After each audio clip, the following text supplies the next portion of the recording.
नमस्कार फ्रेंड्स, स्वागत है आपका अपने YouTube चैनल GorillaStudy.9 पे। मध्यकालीन भारत के इतिहास में आज हम तुगलक वंश को कंप्लीट समझेंगे। पिछले वीडियो में हमने खिलजी वंश को कंप्लीट समझा और खिलजी वंश में जो महत्वपूर्ण शासक थे, यानी सबसे जो महत्वपूर्ण या प्रमुख शासक था वो था अलाउद्दीन खिलजी, जिसने अपने सेनापति मलिक काफूर की सहायता से, जिसको 1000 दिनारी कहा जाता था, उसकी सहायता से एक विशाल साम्राज्य स्थापित करने में कामयाब हुआ था। ठीक है, अलाउद्दीन खिलजी ने एक विशाल साम्राज्य की स्थापना की थी और अलाउद्दीन खिलजी ने ऐसे ऐसे कार्य या ऐसे ऐसे नियम लागू किए थे अपने राज्य में, ऐसे ऐसे कानून लागू किए थे जिनका अनुसरण आने वाले सभी शासकों ने किया था। ठीक है, यानी आज हम तुगलक वंश पढ़ेंगे, इसमें भी देखेंगे कि जिन कानूनों को अलाउद्दीन खिलजी ने अपने साम्राज्य में लागू किया था, उन कानूनों का अनुसरण आने वाले सभी शासकों ने किया था। ठीक है, आज हम तुगलक वंश को कंप्लीट समझेंगे।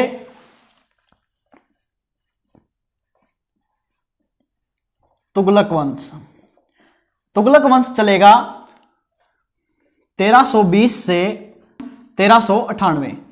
ठीक है, 1320 से 1398 या 1412 तक चलेगा तुगलक वंश, क्योंकि जब कंप्लीट वीडियो को देखेंगे तब पता चलेगा कि 1412 तक तुगलक वंश किस प्रकार चलता है। ठीक है, यानी 1398 में लगभग तुगलक वंश की शक्तियां कमजोर हो जाती हैं और अन्य आक्रमणकारियों का शासन स्थापित हो जाता है। लेकिन जो तुगलक वंश का अंतिम शासक है वो इसको घसीट करके, यानी तुगलक वंश को घसीटते घसीटते ले जाता है कहां तक, 1412 तक। और 1414 में एक नए राजवंश की स्थापना होती है, सैयद वंश की। ठीक है, तुगलक वंश की स्थापना की थी ग्यासुद्दीन तुगलक ने।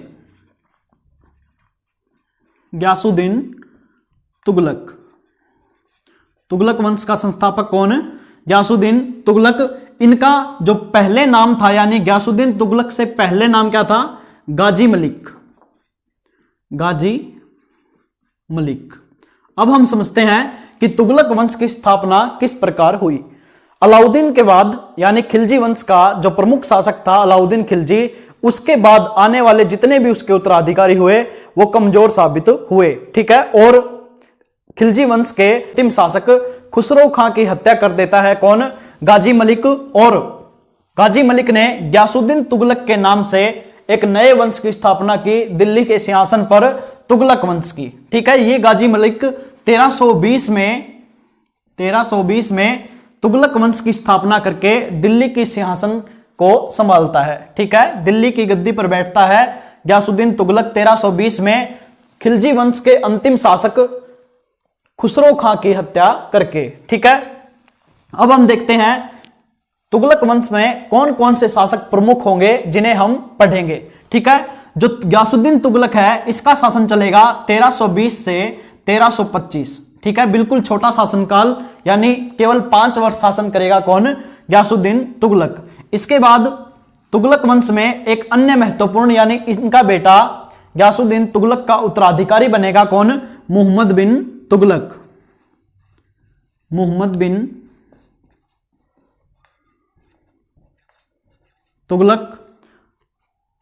1325 से 1351 तक। ठीक है, 1325 से 1351 तक बैठेगा कौन? मुहम्मद बिन तुगलक। इसके बाद इसका चचेरा भाई, यानी ग्यासुद्दीन के बाद उसका पुत्र बैठता है गद्दी पर, मुहम्मद बिन तुगलक। और मुहम्मद बिन तुगलक के बाद इसका चचेरा भाई बैठता है फिरोज शाह तुगलक।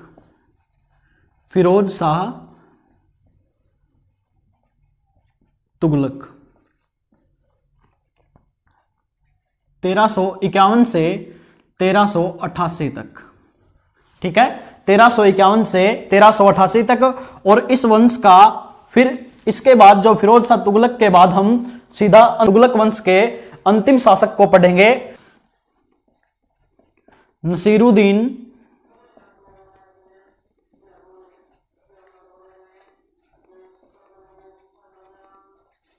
महमूद तुगलक। ये रहेगा 1388 से 1398 या 1412 तक। ठीक है, 1388 से 1398 या 1412 तक रहेगा कौन? नसीरुद्दीन महमूद तुगलक। ठीक है। तुगलक वंश के केवल 4 प्रमुख शासकों को हम पढ़ेंगे, जिनमें संस्थापक कौन, ग्यासुद्दीन तुगलक, जिनका नाम होता है गाजी मलिक, और ग्यासुद्दीन तुगलक के नाम से दिल्ली की गद्दी पर बैठते हैं। 1320 से 1325 तक शासन करेंगे, केवल मात्र 5 वर्ष, ठीक है। और मोहम्मद बिन तुगलक, इनका पुत्र, यानी जिसको इतिहास में पागल शासक कहा जाता है, ये बैठेंगे 1325 से 1351 तक दिल्ली के सिंहासन पर। और फिरोज शाह तुगलक, जिसको कल्याणकारी शासक माना जाता है, ठीक है। फिरोज शाह तुगलक ने कई ऐसे कल्याण के कार्य किए लोगों के, जिस कारण इसको फिरोज शाह तुगलक को सल्तनत काल का कल्याणकारी शासक माना गया है। 1351 से 1388 तक फिरोज शाह तुगलक शासन करेगा दिल्ली की गद्दी पर। इसके बाद तुगलक वंश का अंतिम शासक नसीरुद्दीन महमूद तुगलक 1388 से 1398 या 1412 तक, यानी इसकी मृत्यु कब होती है, 1412 में। लेकिन 1398 में तैमूरलंग ने भारत पर आक्रमण किया। उस समय नसीरुद्दीन महमूद की ताकत बिल्कुल कमजोर हो जाती है, ठीक है। यानी तैमूरलंग ने इस पर आक्रमण किया, उस समय तुगलक वंश को लगभग नष्ट कर देता है कौन, तैमूरलंग। और इसी के सेनापति, तैमूरलंग के सेनापति खिजर खां ने वापिस आकर, ठीक है, जब तैमूरलंग भारत पर आक्रमण करके वापिस चला जाता है, तो वो अपने सेनापति लाहौर में छोड़ जाता है। और वे सेनापति बाद में 1412 के लगभग इस पर आक्रमण करते हैं, ठीक है। और इसकी मृत्यु हो जाती है 1412 में।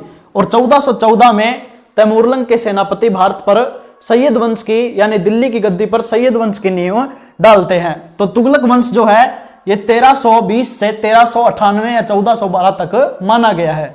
जो बिल्कुल कंफर्म है वो क्या है, 1320 से 1398, ठीक है। अब हम पढ़ते हैं ग्यासुद्दीन तुगलक के बारे में कंप्लीट।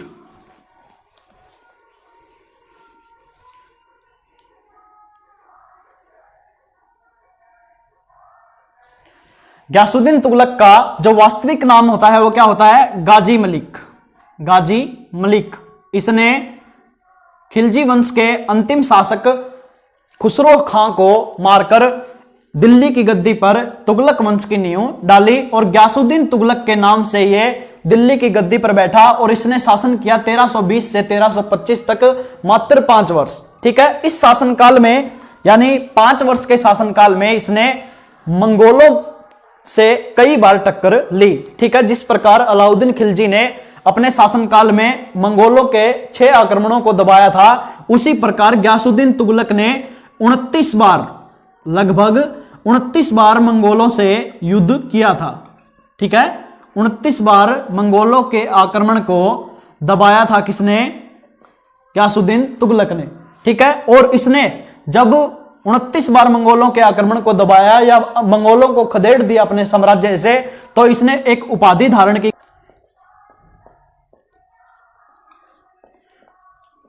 मलिक उल गाजी या गाजी मलिक की उपाधि धारण की किसने, ग्यासुद्दीन तुगलक ने, ठीक है। जब इसने मंगोलों को खदेड़ा अपने साम्राज्य से या उनको मंगोलों के विद्रोह को दबा दिया, तो इसने मलिक उल गाजी की उपाधि धारण की या गाजी मलिक की उपाधि धारण की थी किसने, ग्यासुद्दीन तुगलक ने।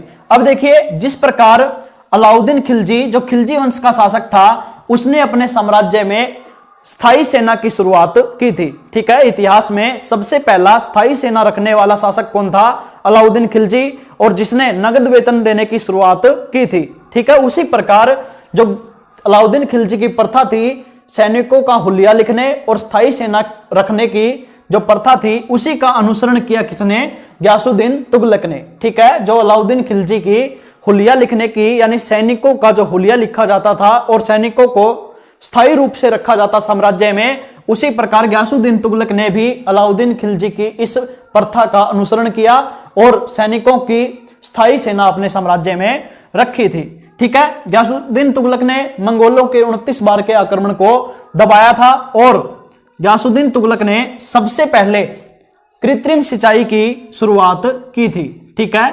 इतिहास में कृत्रिम सिंचाई की शुरुआत करने वाला सबसे पहला शासक कौन था, ग्यासुद्दीन तुगलक। यानी कृत्रिम सिंचाई, नहरों का निर्माण किसने करवाया था सबसे पहले, ग्यासुद्दीन तुगलक ने, ठीक है। नहरों और कुओं का निर्माण सिंचाई के उद्देश्य से किसने करवाया, गयासुद्दीन तुगलक ने, यानी नींव डाली थी नहरों की किसने? गयासुद्दीन तुगलक ने। और इसके बाद गयासुद्दीन का पुत्र महमूद बिन तुगलक, तथा सबसे बड़ा नाम आता है नहरों के निर्माण में, यानी सबसे ज्यादा नहरों का निर्माण किसने करवाया? फिरोज शाह तुगलक ने। ठीक है, जो नहरों का शुरुआती ढांचा तैयार किया बनाने का, वो किसने किया? गयासुद्दीन तुगलक ने। कृत्रिम सिंचाई से संबंधित यह बात बनती है कि सबसे पहले गयासुद्दीन तुगलक ने नहरों का निर्माण करवाया था सिंचाई के उद्देश्य से। अब आगे देखिए, गयासुद्दीन तुगलक ने, जो अलाउद्दीन खिलजी ने अपने शासन में अमीरों को जो भूमि दी थी, यानी अलाउद्दीन खिलजी ने अपने शासन में हो रहे विद्रोह को दबाने के लिए जो अमीरों को भूमि दी थी, यानी तुर्की के अमीर विद्रोह कर रहे थे अलाउद्दीन को पद से हटाने के लिए। ठीक है, तो अलाउद्दीन ने उन अमीरों का विद्रोह करने के लिए या अपने साम्राज्य में हो रहे विद्रोहों का दमन करने के लिए अमीरों को जो भूमि उपहार के रूप में, दान के रूप में तथा पेंशन के रूप में जो भूमि दी थी, वो वापस छीन ली थी तथा उस भूमि को खालसा भूमि में तब्दील कर दिया था। यानी वो भूमि अब क्या है? सरकार की, ताकि अमीरों की अमीरी छीनी जा सके या अमीरों के अमीर होने के स्रोत को कम किया जा सके। ठीक है, जो खालसा भूमि अलाउद्दीन खिलजी ने अमीरों से ले ली थी, यानी अमीरों की भूमि को खालसा भूमि में या सरकार की भूमि में तब्दील कर दिया था, वो गयासुद्दीन तुगलक ने वापस उन अमीरों को दे दी थी। ठीक है, गयासुद्दीन तुगलक ने अलाउद्दीन की जो खालसा भूमि थी उसको वापस बांट दिया था किसमें? अपने साम्राज्य के अमीर वर्ग में, यानी उपहार के रूप में वापस उनको दे दी थी। ये मेन पॉइंट है गयासुद्दीन तुगलक के संबंध में। और गयासुद्दीन तुगलक ने एक नगर बसाया, कौन सा? तुगलकाबाद। ठीक है, दिल्ली में एक तुगलकाबाद नामक नगर बसाया और इस नगर के अंदर इसने एक दुर्ग का निर्माण करवाया था। ठीक है, इस तुगलकाबाद नगर में, यानी ये जो तुगलकाबाद है ये कौन सी शैली में बनाया इसने? रोमन शैली में। ठीक है, रोमन शैली में गयासुद्दीन तुगलक ने एक शहर बसाया, उसका नाम क्या रखा? तुगलकाबाद। और इस तुगलकाबाद के अंदर एक दुर्ग का निर्माण किया, या दुर्ग किसको बोलते हैं? किले को। ठीक है, एक किले का निर्माण करवाया जिसका नाम क्या? छप्पन कोट। ठीक है, छप्पन कोट नामक दुर्ग का निर्माण करवाया। तुगलकाबाद के अंदर जो दुर्ग था या किले का निर्माण करवाया था गयासुद्दीन तुगलक ने, उसका नाम क्या रखा? छप्पन कोट। ठीक है, और ये तुगलकाबाद गयासुद्दीन तुगलक ने रोमन शैली में बसाया था। ठीक है, अब देखिए गयासुद्दीन तुगलक की 1325 में मृत्यु हो जाती है। ठीक है, 1325 में गयासुद्दीन तुगलक की मृत्यु हो जाती है। और किस प्रकार हो जाती है? यानी इसके पुत्र, गयासुद्दीन तुगलक के पुत्र का नाम क्या होता है? जोना खां। जोना खां या जूना खां।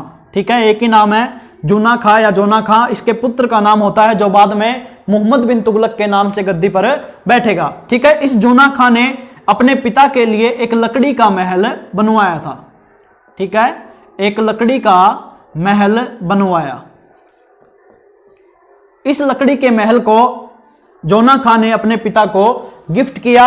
यानी जब इसका पिता गयासुद्दीन तुगलक बंगाल विजय अभियान के लिए गया हुआ था और जब बंगाल अभियान के वापस आ रहा होता है, तो इसने लकड़ी के महल में, यानी जोना खां द्वारा दिया गया भेंट में लकड़ी का महल, उसके अंदर एक रात बिताई। ठीक है, उस महल के अंदर जब गयासुद्दीन तुगलक बैठा तो माना जाता है कि उस महल की जो छत थी वो गिर जाती है और गयासुद्दीन तुगलक की मृत्यु हो जाती है। ठीक है, इस बात पर इतिहासकारों में भी संदेह है कि यानी जोना खां ने यह षड्यंत्र रचा था अपने पिता के खिलाफ गयासुद्दीन तुगलक को मारने का, या फिर उस महल की जो छत थी वो अपने आप यानी संयोगवश गिर जाती है। इस बात की पुष्टि नहीं हो चुकी गयासुद्दीन तुगलक पर वो महल की छत या लकड़ी के महल की छत क्यों गिर जाती है। ये षड्यंत्र था या संयोगवश हुआ, इसका पता नहीं चला। ठीक है, इसके बाद यानी गयासुद्दीन तुगलक के बाद इसका पुत्र 1325 में इसका पुत्र गयासुद्दीन तुगलक का पुत्र मोहम्मद बिन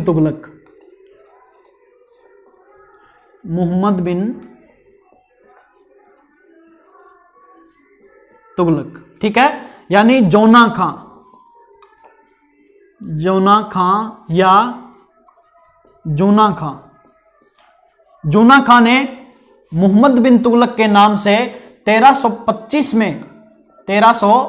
में दिल्ली की गद्दी हासिल की और इसने 1325 से 1351 तक दिल्ली की गद्दी पर शासन किया। ठीक है, इतिहास का सल्तनत काल में सबसे पढ़ा लिखा तथा सबसे योग्य पढ़ा लिखा वह विद्वान शासक कौन था? मोहम्मद बिन तुगलक। ठीक है, सल्तनत काल में यानी सल्तनत कालीन सबसे विद्वान तथा सबसे ज्यादा पढ़ा लिखा शासक कौन था? मोहम्मद बिन तुगलक। लेकिन ज्यादा पढ़े लिखे होने के कारण या फिर इतने बड़े विद्वान होने के साथ साथ इसको इतिहासकारों ने सबसे बड़ा मूर्ख शासक साबित किया।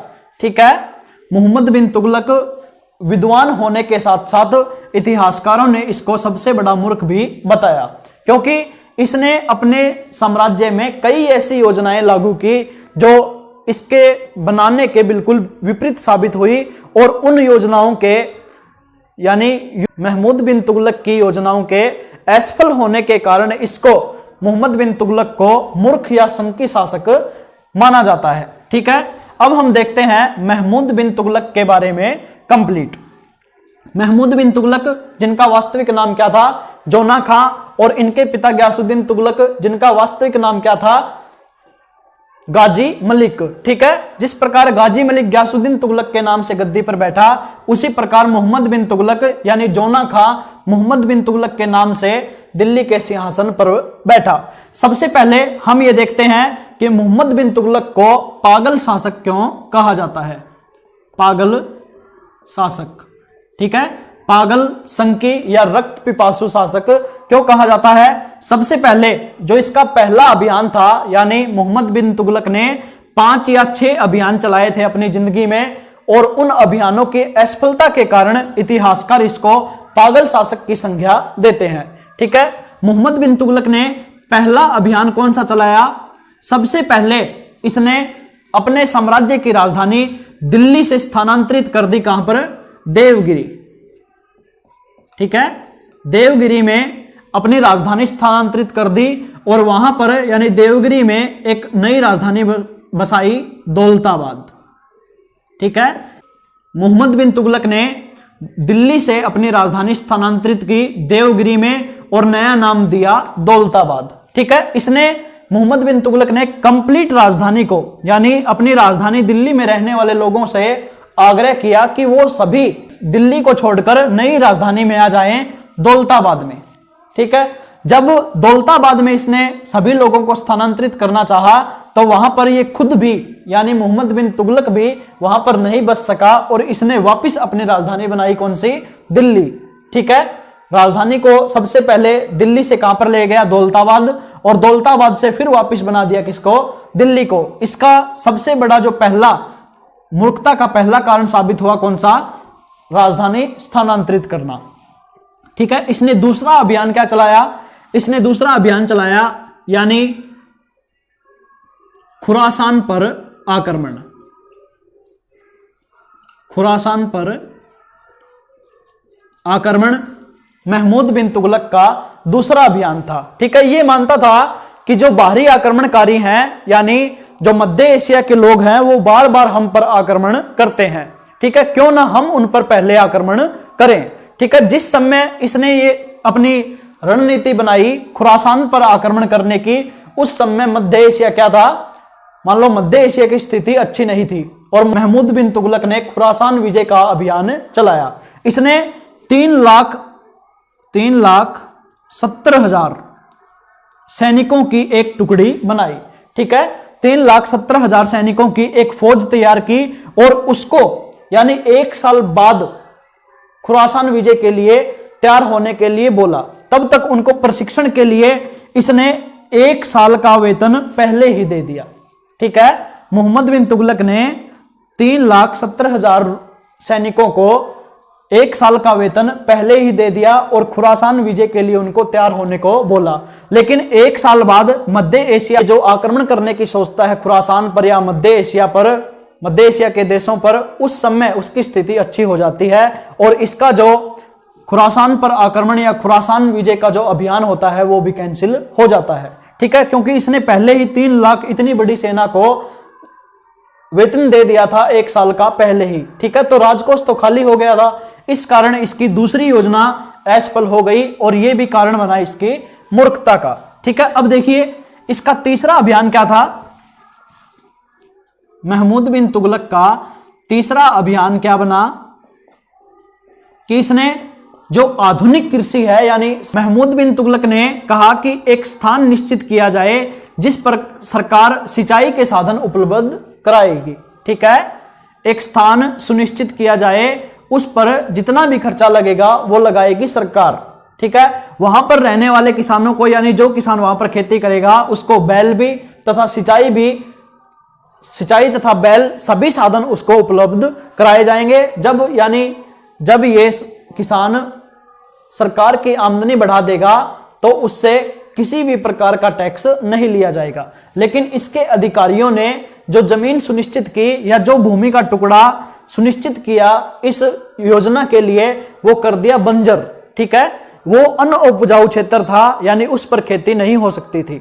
ठीक है, इसने पहले ही रुपए बांट दिए उस प्रदेश पर सिंचाई के साधन उपलब्ध करने के, तथा पहले ही जो किसान मान गए थे, यानी उस पर कृषि करने वाले किसानों को मनाया गया और उसको बैल तथा सभी चीजें फ्री में उपलब्ध कराई गई। ठीक है, लेकिन बाद में पता चला कि ये प्रदेश कृषि योग्य नहीं है, तो उन किसानों ने उनके बैल वापस कर दिए या फिर उन बैलों को लेकर चले गए और कृषि करने से मना कर दिया। ये अभियान भी इसका फेल हो जाता है और तीसरा अभियान फेल होने के कारण, यानी इस अभियान के कारण भी इसको मूर्ख शासक घोषित किया जाता है। ठीक है, चौथा अभियान महमूद बिन तुगलक का चौथा अभियान कौन सा होता है। चौथे अभियान के अनुसार इसने दोआब क्षेत्र में, यानी जो अक्षेत्र नदियों के बीच का था या उपजाऊ अक्षेत्र था, उस पर टैक्स को 2 गुना कर दिया था। ठीक है, यानी इसके पिता गयासुद्दीन तुगलक के समय टैक्स ज्यादा नहीं थे, यानी आसानी से लोग टैक्स दे देते थे सरकार को। लेकिन इसने राजकोष को भरने के लिए या बाहरी आक्रमणकारियों को रोकने तथा अपने साम्राज्य को सुदृढ़ बनाने के लिए टैक्स में वृद्धि कर दी। और टैक्स में वृद्धि कहां पर की, जहां पर उपजाऊ भूमि थी। ठीक है, इसने दोआब क्षेत्रों में या उपजाऊ क्षेत्रों में 1/2, ठीक है, यानी आधा भाग कर दिया किसका, टैक्स का। ठीक है, लेकिन इसकी किस्मत इतनी खराब थी कि जिस समय इसने टैक्स में वृद्धि की उस समय कंप्लीट साम्राज्य में अकाल पड़ गया। ठीक है, और इसने जबरन लेना चाहा लोगों से टैक्स, जिससे जनता इसके बार बार विरोध में होती थी। ठीक है, इस कारण यह भी कारण बना, यानी चौथा अभियान भी इसका क्या रहा, असफल और इसकी मूर्खता का कारण बना।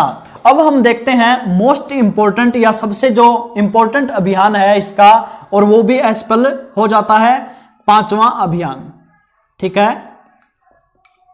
मोहम्मद बिन तुगलक का 5वां अभियान कौन सा होता है, सांकेतिक मुद्रा का प्रचलन करना। सांकेतिक मुद्रा का प्रचलन। सांकेतिक मुद्रा जो आज भी प्रचलन में होती है, यानी एक 50 रुपए का नोट वो संकेत करता है नोट की तरफ, ये क्या है, 50 रुपए के बराबर। लेकिन वो क्या है, एक कागज का टुकड़ा, अगर हम उसको बेचना चाहें, यानी संकेत करता है वो 50 रुपए के बराबर। ठीक है, यानी ये 50 रुपए को दर्शाता है, लेकिन वो कागज का टुकड़ा है तथा उसकी कीमत 1 रुपया भी नहीं होती।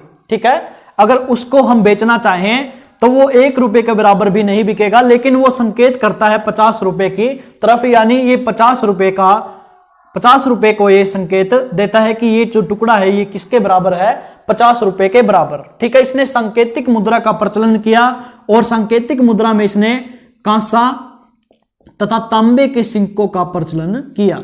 ठीक है, कांसा और तांबे के सिक्कों का इसने प्रचलन कर दिया और इनको बराबरी दे दी, यानी ये कांसे के सिक्के, एक कांसे का सिक्का और एक तांबे का सिक्का, यानी अलग अलग दोनों किसके बराबर हैं, एक चांदी के टके के बराबर।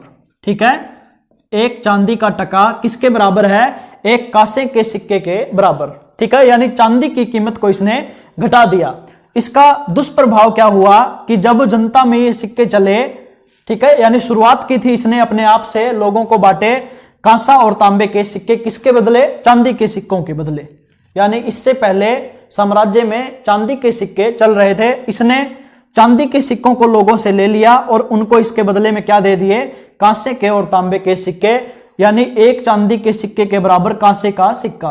तो इसका दुष्प्रभाव क्या हुआ, साम्राज्य में लोगों ने जाली सिक्कों का प्रचलन कर दिया, यानी नकली सिक्कों का प्रचलन कर दिया किन्ने, जनता ने। और जनता के पास इतने अपार मात्रा में सिक्के हो जाते हैं कि बाजार में वस्तुएं कम और सिक्कों की संख्या ज्यादा होती है। जब इसको पता चलता है कि साम्राज्य में जाली सिक्कों का प्रचलन ज्यादा हो गया तो इसने ये सिक्के बंद कर दिए और वापिस चांदी का टका लागू कर दिया। ठीक है, वापिस चांदी का सिक्का लागू किया। तब यानी जब लोगों को वापिस चांदी के सिक्कों का दोबारा प्रचलन करने के लिए इसने सिक्के बांटे तो कांसे के सिक्कों का ढेर लग गया। ठीक है, यानी इसके पास राजकोष में इतने चांदी के सिक्के नहीं थे कि उनको बदले कांसे के बदले ये देश के। ठीक है, कांसा और तांबे के सिक्के इतने ज्यादा इकट्ठे हो गए कि इसके पास महमूद बिन तुगलक के पास राजकोष में चांदी के सिक्के इनके बराबर नहीं हुए। ठीक है, इस प्रकार इसका जो 5वां अभियान था सांकेतिक मुद्रा का प्रचलन, ये भी असफल हो गया और इसने भी इसको मूर्ख साबित कर दिया। ठीक है, इतिहास का यानी सल्तनत काल का मोहम्मद बिन तुगलक सबसे पढ़ा लिखा होने के साथ साथ सबसे मूर्ख शासक भी साबित हुआ। ठीक है, इसकी सनक भरी योजनाओं के कारण पागल शासक की उपाधि से नवाजा या पागल शासक की संज्ञा दी। ठीक है, आगे हम देखते हैं मोहम्मद बिन तुगलक ने और क्या क्या किए। सांकेतिक मुद्रा के प्रचलन के कारण यानी इन योजनाओं के कारण एडवर्ड स्मिथ ने इसको प्रिंस ऑफ मनियर्स की संज्ञा दी। ठीक है, एडवर्ड स्मिथ ने मोहम्मद बिन तुगलक को प्रिंस ऑफ मनियर्स यानी पैसों का राजा की संज्ञा दी। किसने, एडवर्ड स्मिथ ने मोहम्मद बिन तुगलक को। अब हम देखते हैं यानी मोहम्मद बिन तुगलक के समय एक मोरक्को का निवासी आया था। ठीक है, मोरक्को का एक यात्री आया जिसका नाम क्या, इब्न बतूता। Ibn Battuta. ठीक है, इब्न बतूता मोहम्मद बिन तुगलक के शासनकाल में आया या दरबार में जब आया तो मोहम्मद बिन तुगलक इस इब्न बतूता से बहुत प्रभावित हुआ और इसने इसको दिल्ली का काजी बना दिया। काजी बना दिया किसको, मोहम्मद बिन तुगलक ने इब्न बतूता को। ठीक है, मोरक्को का निवासी इब्न बतूता ने काजी के पद पर रहते हुए जिन व्यवस्थाओं को देखा उनके हिसाब से अपनी एक पुस्तक लिखी। कौन सी, रिहला। रिहला, इसका कंप्लीट नाम तारीख ए रिहला। तारीख ए रिहला पुस्तक की रचना किसने की, इब्न बतूता, जो कहां का निवासी था, मोरक्को का। ठीक है, ये मोहम्मद बिन तुगलक के दरबार में आया और मोहम्मद बिन तुगलक इससे बहुत प्रभावित हुआ और मोहम्मद बिन तुगलक ने इब्न बतूता को दिल्ली का काजी नियुक्त कर दिया। ठीक है, कुछ समय बाद यानी 1342 के लगभग इब्न बतूता को मोहम्मद बिन तुगलक ने चीन में अपना राजदूत बनाकर भेजा।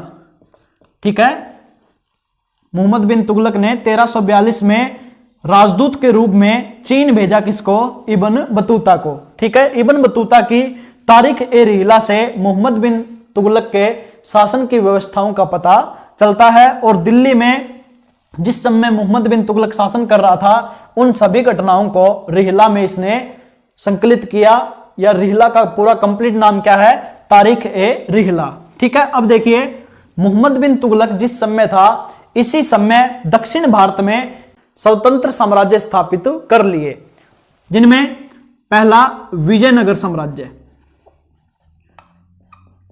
विजयनगर साम्राज्य